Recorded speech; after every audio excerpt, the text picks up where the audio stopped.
Hello everyone, welcome back to the Sistering Book Club. I'm Lexi and today I'm going to be sharing with you my November wrap up.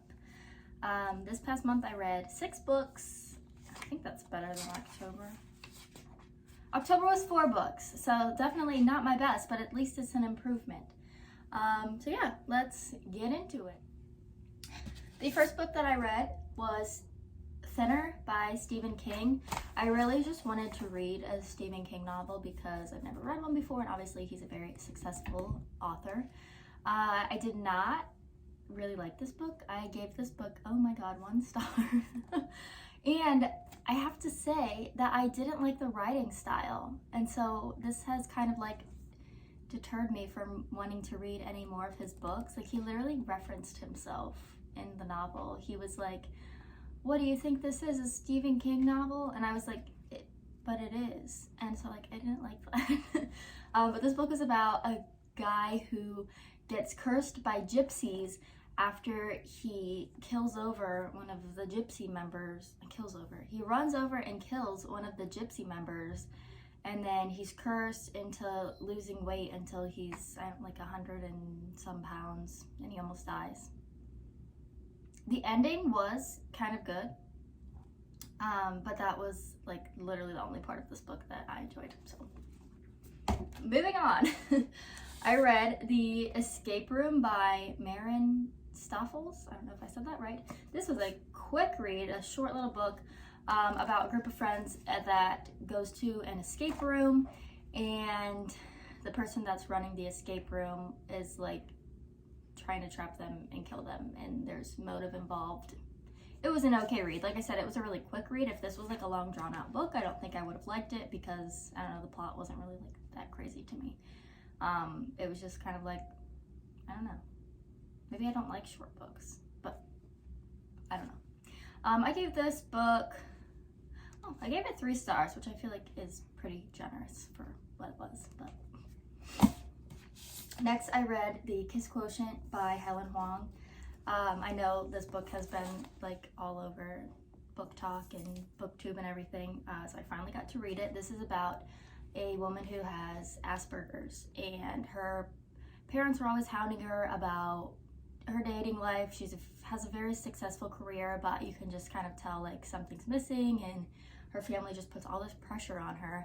And because of her Asperger's, she obviously is like very socially awkward, like very socially insecure, and just like doesn't really enjoy relationships and getting to know people. Like, relatable. But she ends up hiring a male escort to kind of teach her the ropes of, at first it's just like sex and things, and then they change it to kind of like fake dating, honestly.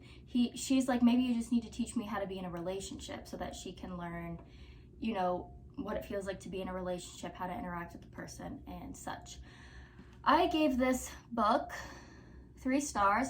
What I didn't like about this is I feel like it was like an insta-love, and I guess that's just not my jam. I feel like she, like, for a person that like struggles with social anxiety, I feel like she just had like this immediate bond with this guy, and like all of a sudden like all her fears were gone, and she's like, oh my god, I'm in love with him. And I'm just like, I feel like that's unrealistic. Maybe it's happened to some people, but I just didn't really enjoy that part of the book, just how quick everything happened.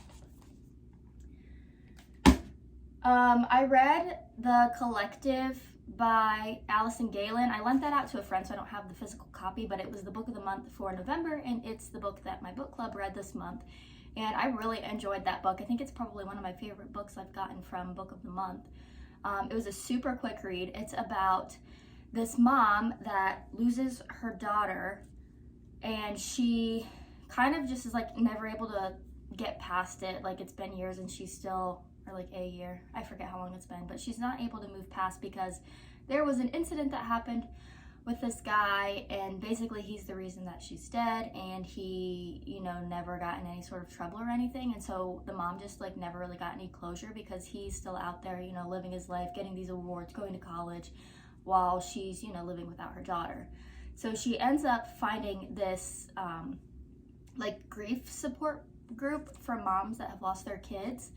And then within that support group, there's like this other group, and it's called The Collective.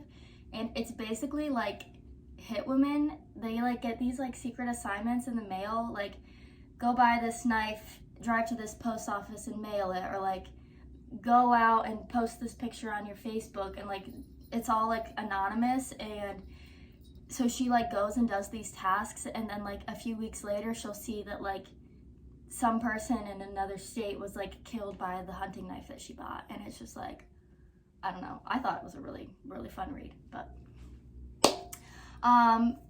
moving on with the Addicted book series, I finished the 4th book in the Addicted book series, Thrive. So this was the first book going back, I think, to the Addicted book series, because there was, I think I read like 2 Calloway sisters books. I don't know, the order is so confusing. But this book was kind of, I don't think I would have liked it if I hadn't read the Calloway sisters book before, because it was basically those 2 books combined, but those 2 books were from like Rose and Daisy's perspective over, I don't know, let's just say like a year. And now Thrive is like that year, but from Lily's perspective again. And so it was kind of like a fast forward, like, I don't know, I feel like it was really rushed and put together. And like, I'm kind of glad that I got the insight from those other books, because I could understand what was going on in the book better. But that being said, I feel like I really like reading from Lily and Lo's perspective best. I didn't mind Daisy and Rex's perspective, but I definitely hated Rose and Connor's perspective. Like, that was my least favorite book that I read. So I'm on the last book of the Addicted series now, and then I forget if there's 1 or 2 more Calloway sister books left, but I'm getting there. We're getting there. And the last book that I read this month was How It Feels to Float by Helena Fox.